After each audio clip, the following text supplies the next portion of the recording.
Bonjour, bonsoir, mesdames et messieurs, où que vous soyez dans le monde. Bienvenue dans cette émission African Podcast TV. Cette émission est consacrée à l'actualité africaine, sur tous les domaines, politiques, économiques, culturels, historiques, et aussi avoir des invités de grandes personnalités. J'ai l'honneur et le plaisir de vous présenter M. Keita. Il est l'ambassadeur international Human Rights Commission. Merci bien de m'avoir invité. Je suis très heureux de partager avec les auditeurs ce rendez-vous d'échange et de complémentarité. Monsieur Keita, avant de parler de l'actualité africaine, d'une part l'actualité guinéenne, pour les gens qui ne vous connaissent pas, qui est Monsieur Keita? Parlez-nous de vous. Écoutez, M. Keïta, c'est un fils d'Afrique, un fils de la Guinée, qui est né dans la région de Basse-Côte, à Victoria, à Camparanté, qui est dans la région de Bokeh, qui a fait ses études primaires à, à, à Bokeh, et qui a fait ses études universitaires à l'étranger, en France, où il a terminé ses études, où il a un diplôme d'économie appliqué et qui a travaillé toute sa carrière au ministère des Finances français et qui s'est reconverti maintenant dans les entreprises pour contribuer essentiellement au développement des investissements en Afrique. Parce que vous savez, quand on a eu la chance de travailler toute sa carrière en Europe, il faut avoir le bon sens de penser à nos pays, parce que nos pays ont besoin des enfants qui sont partis très longtemps. Si on ne peut pas retourner pour créer quelque chose dans le pays, il faut créer quelque chose là où on est, pour essayer d'avoir un écart, avoir un pied dans le pays pour travailler. Voilà, c'est ce que j'ai fait en créant des entreprises qui travaillent aujourd'hui sur le continent africain. Monsieur Keita, nous allons parler de la Guinée. Nous avons vu ce qui s'est passé le 5 septembre en Guinée, le coup d'État. Donc, quelle était votre réaction quand vous avez appris le coup d'État en Guinée? Ben, écoutez, c'était une réaction un peu surprenante comme tout le monde. Hein. Vous savez, le coup d'État, personne ne le souhaite dans le pays, mais il y a souvent l'histoire des pays qui fait que finalement, on n'évite pas les coups d'État. Les chefs d'État qu'on a à la tête de nos États doivent être les commis de l'État et doivent être des personnes averties pour servir le peuple et servir son État. Et quand la situation devient compliquée et qu'il y a une incompréhension notoire entre le dirigeant et son peuple, entre le dirigeant et le bas peuple, la situation devient en crise répétée. Et si les leaders qui sont au pouvoir n'ont pas le bon sens de regarder réellement ce qui se passe et de revenir à la raison pour que tout le monde puisse s'asseoir à la table pour discuter, eh bien, les coups d'État arrivent souvent dans les pays. Parce que l'Afrique de 10 ans n'est plus l'Afrique d'aujourd'hui. C'est l'Afrique qui est à un certain niveau de visibilité, de communication. La jeunesse a pris une certaine responsabilité. Donc, la façon dont on gérait les États il y a quelques années ne peut plus être possible aujourd'hui. Donc, les dirigeants et les leaders qui arrivent au pouvoir doivent être des leaders avertis, des leaders qui écoutent le pouls de la population et qui respectent les constitutions et aussi qui respectent tout ce que le peuple veut et souhaite. C'est à cela qu'il faut y travailler. Vous savez très bien le coup d'État en Guinée. D'une part, il y a des gens qui sont tellement favorables à ce n'est pas une bonne chose, surtout si nous parlons de la démocratie. Mais ce coup d'État, c'est un soulagement pour la plupart des Guinéens. Mais après un mois sans Alpha Condé, comment voyez-vous la situation en Guinée maintenant? Et vous savez que un pays a toujours une opinion et les opinions ne peuvent pas être la même opinion dans le pays. Un pays qui aspire à la démocratie et on est en train de construire le bon sens pour la démocratie réelle, il faut qu'il y ait des divergences. Il faut que tout le monde y pense comme il pense. Il y a ceux qui sont d'accord et qui ont applaudi pour le coup d'État et ceux qui ne sont pas d'accord. Et ça, c'est normal. Un pays doit être à ce niveau-là comme ça, responsable. même les grandes démocraties du monde, comme aux États-Unis, ben, c'est comme ça aussi. Et aujourd'hui, le pouvoir a changé. On valide ce qui s'est passé, c'est-à-dire on est face à une situation nouvelle. Je pense que la responsabilité de tout le monde est engagée pour qu'on réussisse cette transition, pour qu'on aide ceux qui ont pris le pouvoir à avancer et à réussir la transition. Parce que je vais vous dire, quand il y a un coup d'État dans un pays, si la transition n'est pas bien faite, eh bien, c'est un retard pour 5 à 10 ans pour le pays. Donc, moi, j'invite tous les démocrates, tous les citoyens du pays, dedans, localement parlant, à l'étranger, les diasporas guinéennes qui sont partout, de contribuer une force de proposition réelle. D'ailleurs, j'en parlais ce matin. Je disais qu'il faut absolument qu'on mette en place une coalition des citoyens pour la réussite de la transition. Parce que il s'agit de quoi? Il ne s'agit pas d'un homme, il ne s'agit pas de M. Doumbouya, il ne s'agit pas d'Alpha Condé, il ne s'agit pas des hommes. Il s'agit du pays, il s'agit de la Guinée. Vous savez, M. Ba, les hommes meurent, le pays demeure. Donc, nous devons avoir une forte responsabilité pour qu'on puisse se remettre sur une table, pour construire et pour projeter une Guinée nouvelle. C'est une façon aujourd'hui de réfléchir ensemble, de consolider les bases d'une démocratie et de faire la refondation de notre État. Parce que, vous savez, nous avons eu notre indépendance en 1958, nous avons vu les expériences de Sékou Touré, nous avons vu les expériences de Conté, nous avons vu les expériences de Dadis, et maintenant nous avons Condé, Condé est tombé, et nous avons l'expérience maintenant qui commence de Doumbouya. Hein? Il faut que les Guinéens se mettent autour de la table, se fassent une projection réelle pour bâtir et pour refonder un État. C'est-à-dire, qu'est-ce que ça veut dire refonder un État?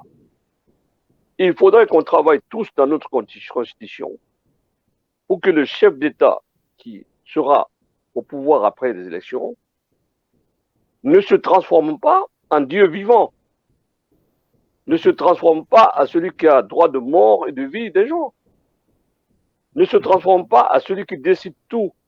Nous devons mettre les garde-fous au niveau du pouvoir. Un président de la République, il a des droits, il a des devoirs, il a des limites.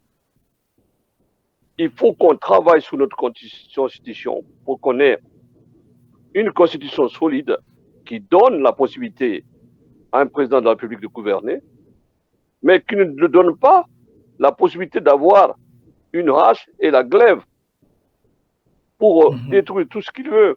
Non, nous devons mettre en place des institutions solides pour garantir cette démocratie, pour que notre pays avance et que ce soit parmi les démocraties du monde. Nous parlons de la transition, M. Keita. Avant tout, d'abord, M. Keita aussi, pensez-vous que le CNRD va remettre le pouvoir aux civils et avez-vous confiance au CNRD? Oui, il n'y a pas de raison. Vous savez, quand il y a un changement, toujours, on se pose la question, est-ce que le CNRD va remettre le pouvoir? Est-ce qu'ils vont durer éternellement au pouvoir? Est-ce qu'ils vont faire ceci, cela? Je pense qu'il faut avoir le bon sens de donner le crédit à M. Doumbouya qui a pris le pouvoir. Il a déclaré les choses lorsqu'il a pris le pouvoir. Et moi, j'ai parfaitement confiance que c'est un démocrate, c'est un fils noble du pays qui peut ouvrir les perspectives nouvelles pour notre pays, mais il faut être toujours vigilant quand il y a des changements de pouvoir. Nous avons la chance d'avoir une démocratie naissante chez nous, parce que nous travaillons pour cela depuis des années. Les dirigeants doivent savoir que on ne peut plus gérer un pays comme il y a 10 ans ou 20 ans. Les mentalités des gens ont changé. Le peuple est averti. Le peuple a une maturité politique.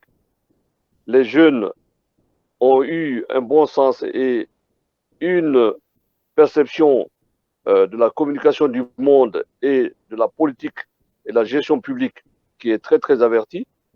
Donc, aucun dirigeant au monde, en Afrique, ne peut continuer à gérer le pays comme avant. Donc, il faut tenir compte de cet impératif pour que nous puissions aller devant. Oui, j'ai confiance à ces jeunes militaires qui sont venus au pouvoir.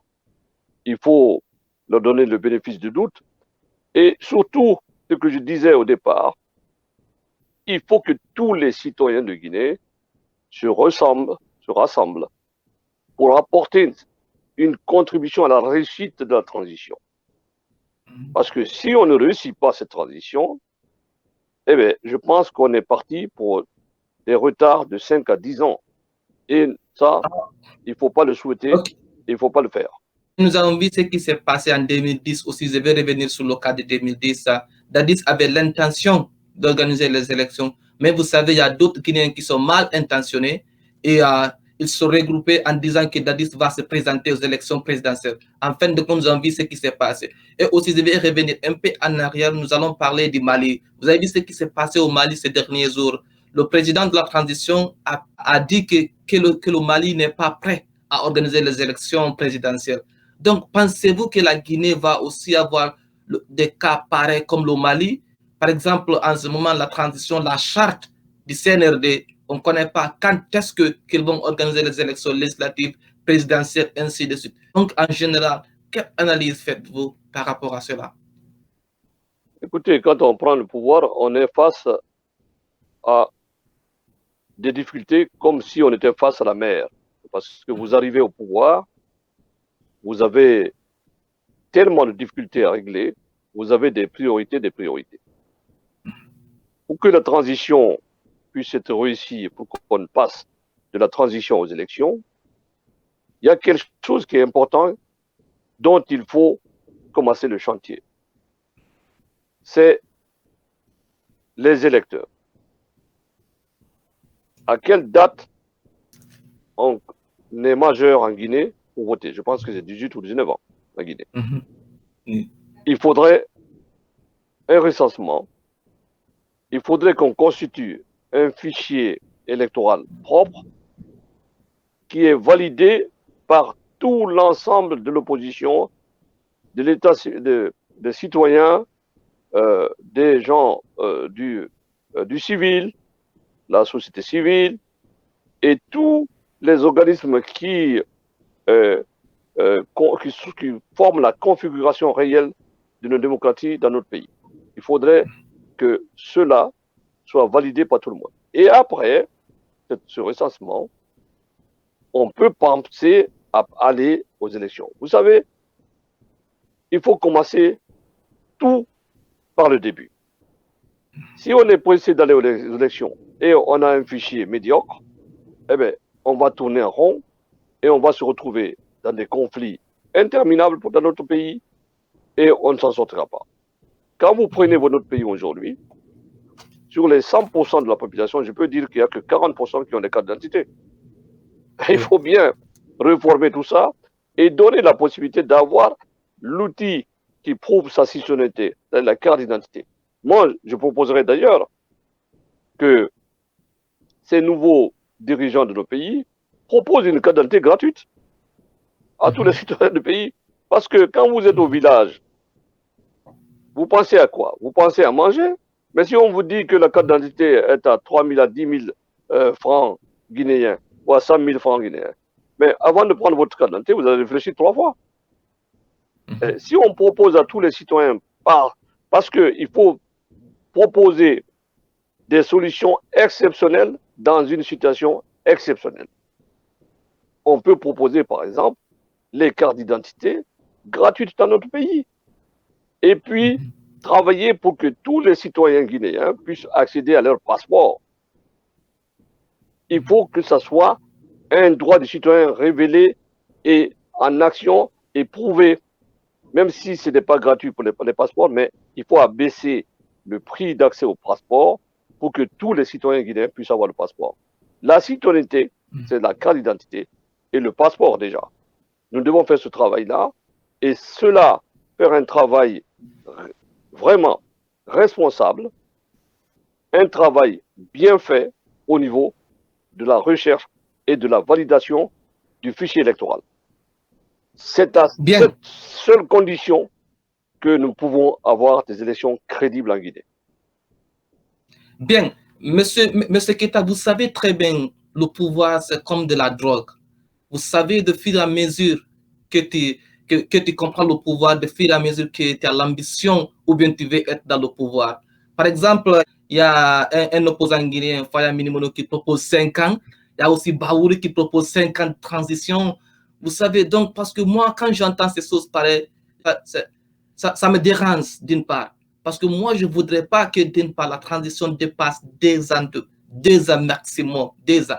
Parce que vous savez, c'est le pouvoir. Donc, qu'est-ce que vous envisagez? Selon vous, la transition devrait durer combien de mois? Personne n'a une baguette magique pour dire que voilà, la transition doit être à cette date, à 2 ans, 3 ans, 4 ans. Personne. Je vais commencer par vous dire, quand vous arrivez au pouvoir, vous avez un océan de problèmes à résoudre. Il y a le problème économique, parce que pour faire des élections, c'est pas gratuit. Pour faire des élections, monsieur Ba, il faut un fichier. Pour faire le fichier, il faut de l'argent. Il faut les finances. Pour mobiliser tout ça, il faut du temps. Et pour faire ce beau travail bien fait, il faut former les gens. Il faut avoir des gens qui sont dans l'équité. Il faut avoir des gens qui sont compétents. Il faut avoir des gens qui ont la citoyenneté comme esprit pour travailler dans un sens équitable pour qu'on arrive à faire quelque chose de potable pour notre pays. Et cela, ça prend du temps. Est-ce que c'est mieux de courir très vite, d'aller aux élections et qu'on se retrouve dans des histoires de contestation et de problèmes dans notre pays pour l'instabilité totale de notre pays? Est-ce que c'est ça ce qu'on veut? Ou bien on doit travailler pour faire bien le travail, pour que tout le monde se mette à table, pour que tout le monde soit d'accord, pour qu'on puisse arriver à la fin de la transition pour une élection réussie pour le bien de tout le monde? Là se trouve la question. Il ne s'agit pas de dire 5 mois, 5 ans, 2 ans, 3 ans, 4 ans. Non, il s'agit de travailler ensemble pour projeter selon un, un programme précis pour te dire, voilà, pour faire ça, il faut ça. Pour faire ça, il faut ce temps-là. Pour faire ça, il faut les finances. Et en ce moment, je pense que, en ce moment, le comité de redressement national pour la démocratie le développement, doit se projeter pour dire, voilà, nous avons un chantier. Voilà ce chantier. Nous pensons que pour faire les fichiers, nous allons faire tel temps et il faut tel argent.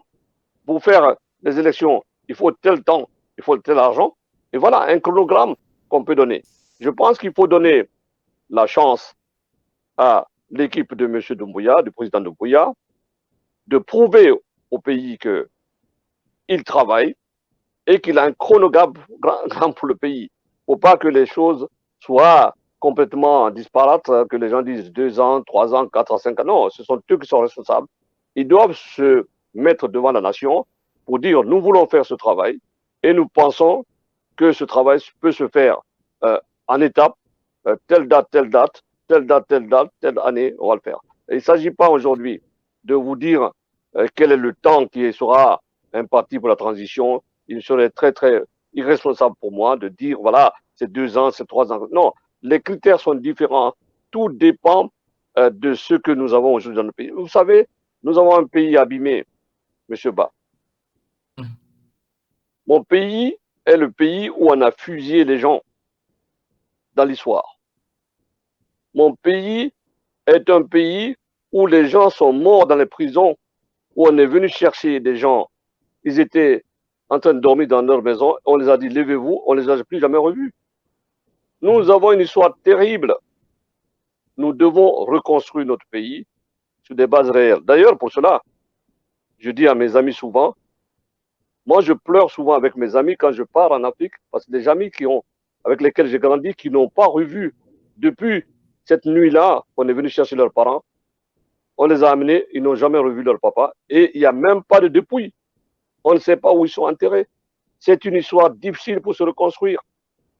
C'est pour cela qu'il faut que le comité de redressement national de la démocratie, je le propose qu'il fasse un chantier pour rechercher les corps de ces gens-là, pour qu'on puisse retrouver ces gens-là, et faire un cimetière national dans notre pays pour mettre le nom sur des gens qui ont disparu, autant de Sékou Touré, autant de Conté, autant de Condé, enfin, faire un cimetière national pour mettre le nom des gens qui sont tombés pour notre pays. Parce que il est vraiment difficile de se reconstruire quand on ne sait pas où sont ses parents. Et ça, c'est un chantier que je demande de mes voeux au président Doumbouya, s'il peut m'entendre là où je suis, pour qu'on puisse avoir une reconstruction de ces familles, pour faire le deuil finalement. Parce que il y a des milliers de familles qui ne savent pas où se trouvent leurs parents, et ça, c'est terrible. Comme vous l'avez si bien mentionné, ce qui s'est passé au Cambaro, c'est déplorable. Donc, est-ce que, M. Keita, vous comprenez mon inquiétude de fait que le pouvoir militaire, il devrait avoir un objectif très bien déterminé. Je ne voudrais pas d'une part qu'il arrive à rester au pouvoir en disant qu'ils vont développer la Guinée. Je pense que très bien, s'il pense à cette attitude, ce sera une grande erreur.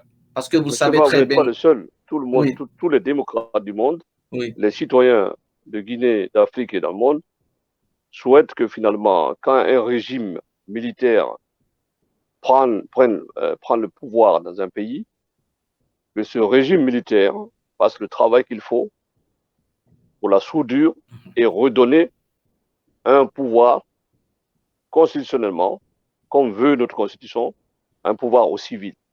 C'est ce que tous les citoyens du monde, démocrates, souhaitent. Je souhaite pour mon pays aussi que le président Doumbouya fasse le travail qu'il a promis et qu'il arrive à donner la possibilité de construire quelque chose pour faire des élections libres et transparentes, afin qu'on revienne dans un cycle de démocratie, pour qu'on revienne comme tous les pays du monde qui ont démocratiquement élu leur président. Nous vivons actuellement une situation exceptionnelle, et à une situation exceptionnelle, des décisions exceptionnelles. Et je pense que finalement, il aura le bon sens et le courage de remettre le pouvoir pour qu'on puisse être dans le concert des nations. Bien. Donc, on va parler aussi de la nomination du Premier ministre. Vous savez, ça fait 2 mois depuis qu'on a nommé le Premier ministre. Donc, quelle analyse faites-vous par rapport à ça, à la nomination du Premier ministre? Monsieur Ba, je pense que c'est une très bonne chose pour la Guinée et pour tous les démocrates guinéens. Le jeune président veut s'ouvrir, veut s'entourer des personnes qui ont de l'expérience. Et je peux te dire que Mohamed Biavogui, qui est un ami et un frère que je connais, a une très, très grande expérience.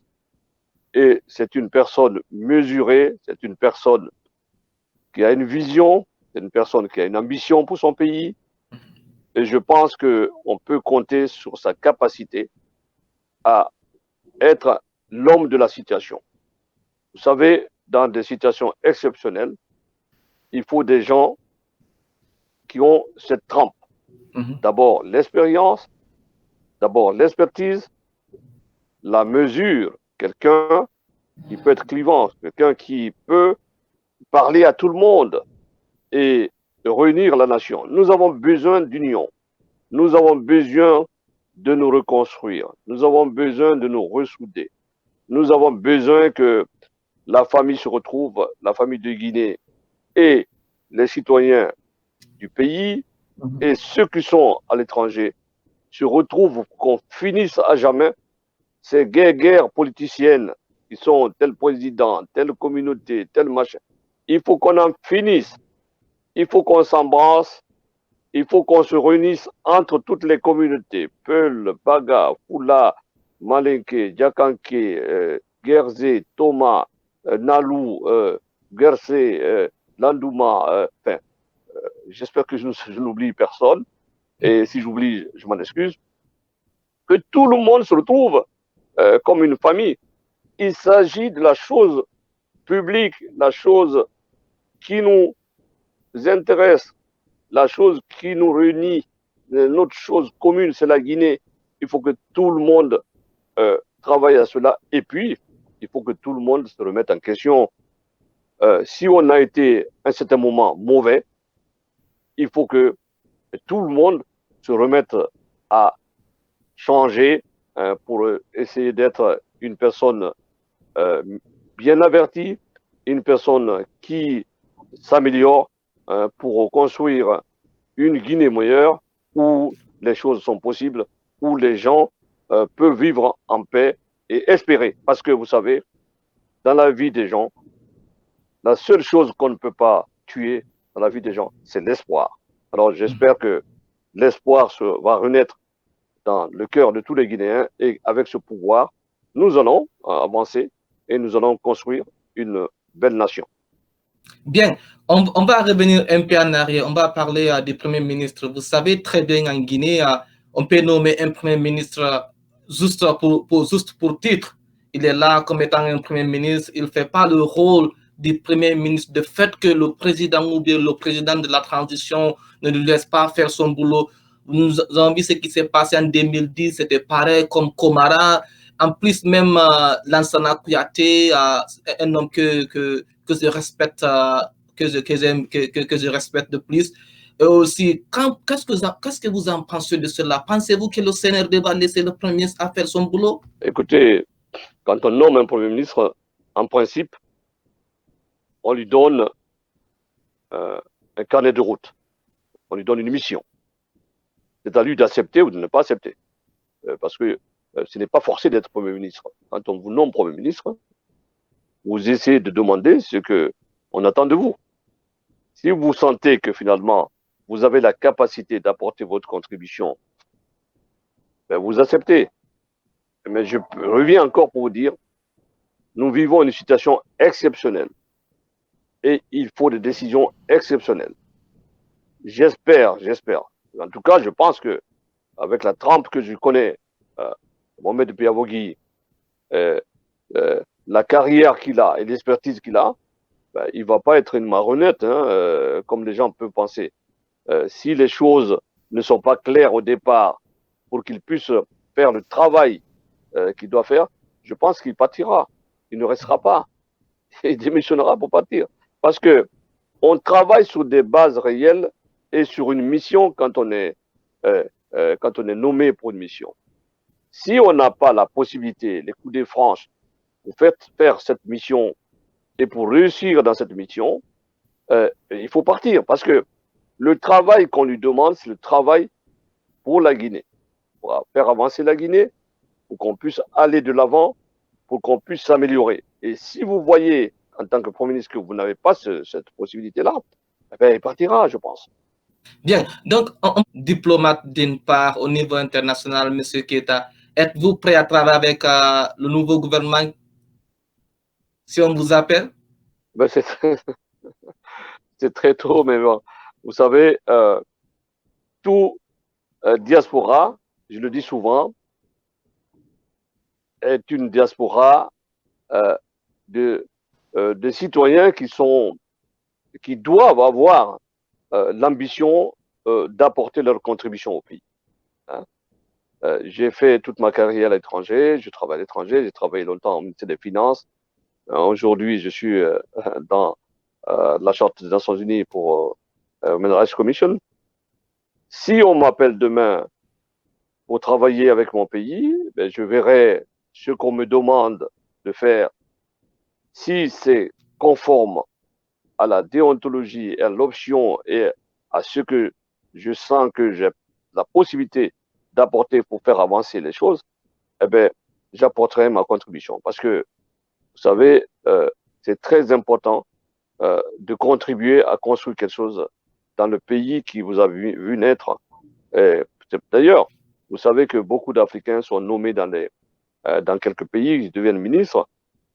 Mais pour moi, la capacité d'apporter quelque chose dans son pays pour contribuer à quelque chose est essentielle et fondamentale. Donc, si on a besoin de ma capacité et de mon expertise dans mon pays, eh bien, j'apporterai avec plaisir ma contribution. Comment voyez-vous l'avenir de la Guinée et quelles sont les étapes à suivre pour se développer selon vous? Vous savez, la Guinée est un pays qu'on appelle souvent le scandale géologique. Hein? Mais on est aussi le scandale de la pauvreté. Hein? Nous avons des richesses qui sont enfouies dans notre sous-sol. Il faut qu'on ait la capacité de développer les secteurs essentiels qui peuvent contribuer à relever le niveau de vie de nos populations. Nous avons la bauxite et nous exploitons la bauxite depuis les après-indépendances, dès la sortie de l'indépendance. Cette manne de bauxite que nous avons apporte beaucoup d'argent dans les finances publiques. Ces finances publiques doivent contribuer à rehausser le niveau de vie de nos populations et à construire le pays. Nous devons bâtir un pays qui a des routes, nous devons bâtir un pays qui a une télécommunication fiable, nous devons bâtir un pays qui a les transports fiables, nous devons bâtir un pays où on se sent bien, où on ne se dit pas, non, je vais quitter le pays pour aller vivre ailleurs, pour aller chercher mon bonheur ailleurs. Ben, le bonheur doit être dans notre pays, mais il faut qu'on la transforme. Il faut qu'on ait la possibilité de dire, oui, c'est possible, je reste chez moi parce que mon pays a des atouts et parce que mon pays me donne la possibilité de progresser et de m'assumer dans mon pays. Et c'est le rêve de tous les citoyens d'un pays.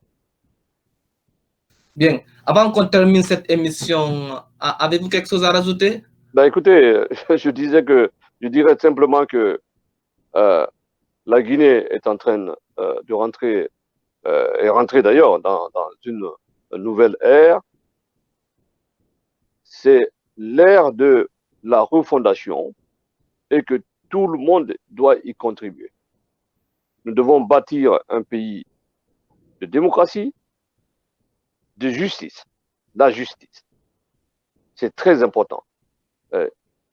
Un très célèbre président américain du nom de Obama a dit que l'Afrique a besoin des institutions fortes, pas des hommes forts ou des hommes riches. On a besoin d'abord de construire des institutions solides qui peuvent renforcer nos pays, nos dirigeants et les citoyens pour qu'on puisse bâtir un pays où on se sent bien, où on a la liberté et où on a les droits. On se dit, on a les droits, personne ne peut me dire ça parce que c'est mon droit. Et je ne dois pas faire ça parce que c'est le droit de l'autre. Le droit doit être de rigueur et le droit des citoyens est très important dans un pays. Et ça, on doit refonder, reconstruire notre justice pour que tout le monde soit au bon niveau de compréhension. Et puis, on doit mettre un pouvoir massif, c'est-à-dire un investissement massif sur l'éducation. Parce que, vous voyez, il y a un penseur chinois qui disait, si vous voulez détruire une nation, c'est pas la peine d'envoyer une bombe. Mais vous fermez les écoles et vous ne donnez pas la possibilité aux enfants de ce pays de se construire, d'être enseignés, d'être éduqués. Et là, le pays court à sa catastrophe. Nous devons tout faire pour construire un pays où il y a l'école. Et puis, pour finir, je voulais dire que l'agriculture dans les pays africains, souvent, nous devons mettre aussi vraiment des ressources massives sur l'agriculture. Parce que les pays africains, on pense que l'agriculture, c'est le travail du pauvre. Alors que quand vous allez aux États-Unis, les plus riches, c'est les agriculteurs. Quand vous allez en Europe, les plus, c'est les agriculteurs.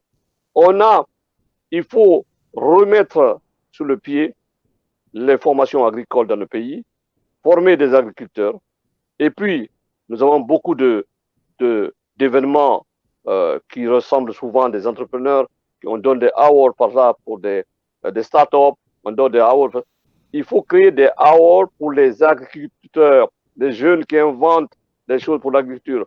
Il faut que les jeunes aillent à l'agriculture. Il faut qu'on les prépare à cela. Il faut qu'on les encourage afin qu'on puisse créer un outil essentiel et puis une communauté d'agriculteurs jeunes pour développer l'agriculture dans nos pays. Parce que demain, je pense que si nous travaillons bien, nous avons des terres, c'est l'Afrique qui nourrira le monde entier.